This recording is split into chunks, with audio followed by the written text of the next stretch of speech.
বেঙ্কো V90 plus একটি আকর্ষণীয় budget smartphone যা 2024 সালের মে মাসে ঘোষণা করা হয় এবং জুন মাসে বাজারে আসে।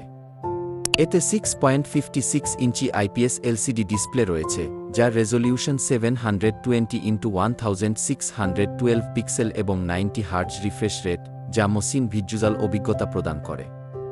বেঙ্কো V90 প্লাসে ইউনিসক-T 606 অক্টাকোর প্রসেসর এবং মালিজি 57 GPU ব্যবহৃত হয়েছে, যা দৈনন্দিন কাজ এবং হালকা গেমিংয়ের জন্য উপযুক্ত। এটি অ্যান্ড্রয়েড 13 অপারেটিং সিস্টেমে চলে এবং 4GB RAM ও 64/128GB ইন্টারনাল স্টোরেজের সাথে আসে, যা মাইক্রোএসডি কার্ডের মাধ্যমে বাড়ানো যায়।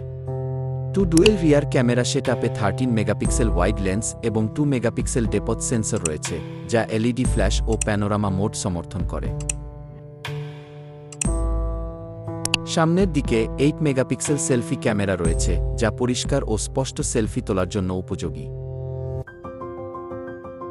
5000 milliampere battery 18 watt fast charging সমর্থন করে, যা দীর্ঘস্থায়ী ব্যাটারি লাইফ নিশ্চিত করে। সংযোগের জন্য এতে 4G LTE, wifi 802.11, Bluetooth, USB টাইপ-C এবং AGPS রয়েছে। এছাড়া সাইড মাউন্টেড ফিঙ্গারপ্রিন্ট সেন্সর রয়েছে। বাংলাদেশে এর অফিসিয়াল মূল্য 8,990 টাকা। বেঙ্কো V90 প্লাস তার সাশ্রয়ী মূল্যে উন্নত ডিসপ্লে, নির্ভরযোগ্য পারফরম্যান্স এবং শক্তিশালী ব্যাটারি লাইফের জন্য একটি চমৎকার পছন্দ হতে পারে। আরও বিস্তারিত জানতে ভিজিট করুন priceinbangladesh.com। আপনি লিঙ্কটি ভিডিওর ডেসক্রিপশন বক্সে পেয়ে যাবেন এবং ভিডিওটি ভালো লাগলে লাইক, কমেন্টস অ্যান্ড সাবস্ক্রাইব করুন।